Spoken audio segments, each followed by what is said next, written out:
Hi, my name is Helen and I own and run Fairy's Cake Shop in Blakeney Village in Sandy Way in Cheshire.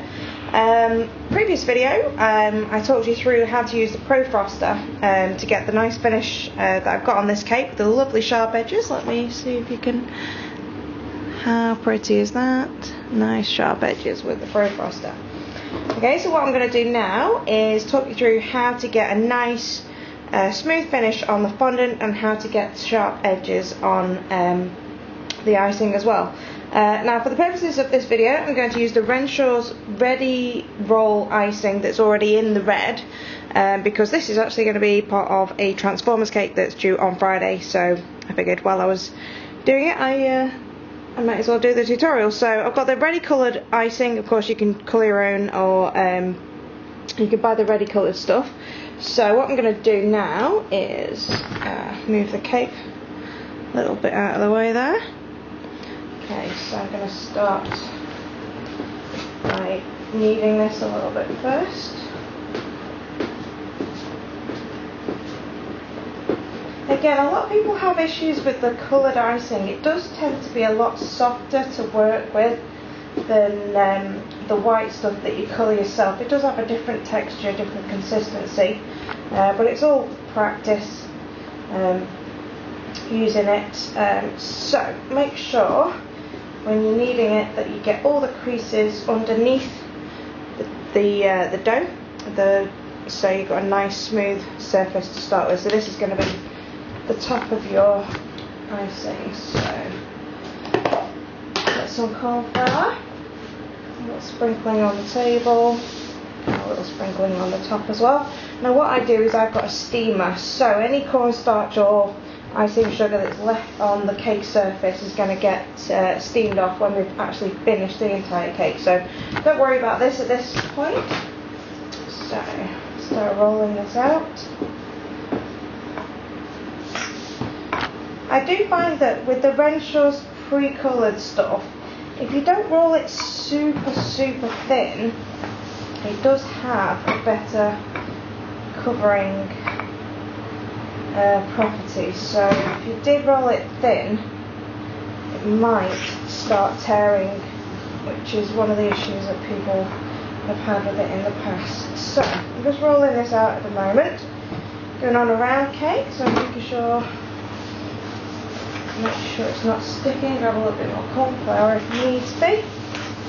Put it underneath. Make sure it's not sticking to the table. Find any wider areas here. So I'm just going to start rolling this. Get it nice and flat. Put your hand over it. Make sure it's feeling around the same sort of width all the way around.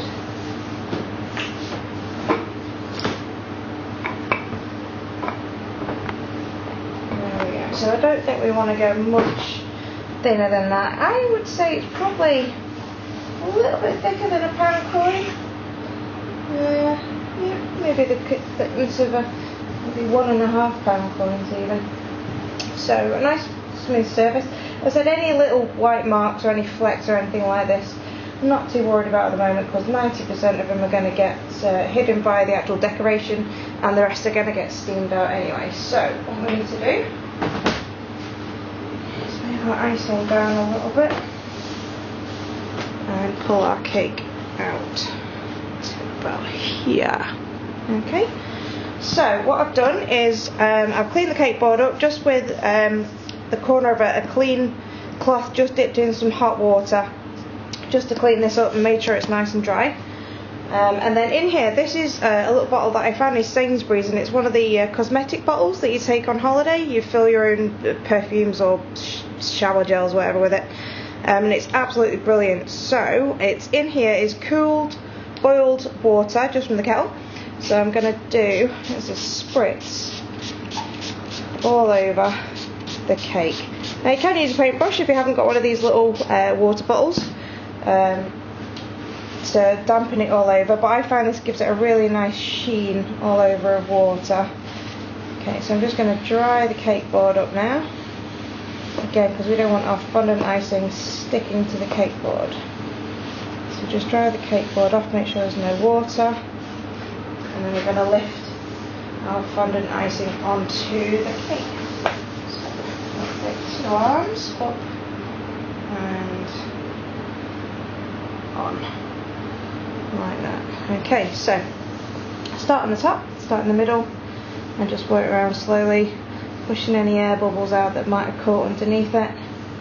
I'm just doing this really gently just to tack the icing onto the cake. If we start really pushing this out now, it's going to start tearing on the top. So I'm just literally just running my hand over nice and softly, just to make sure there's no air bubbles caught underneath it. Okay, so what I need to do then is make sure the skirt is nice and frilled out, and what I'm going to do now is just with this part of your hand, the fleshy part of your hand, I'm just literally going to press all the way around the top of the cake.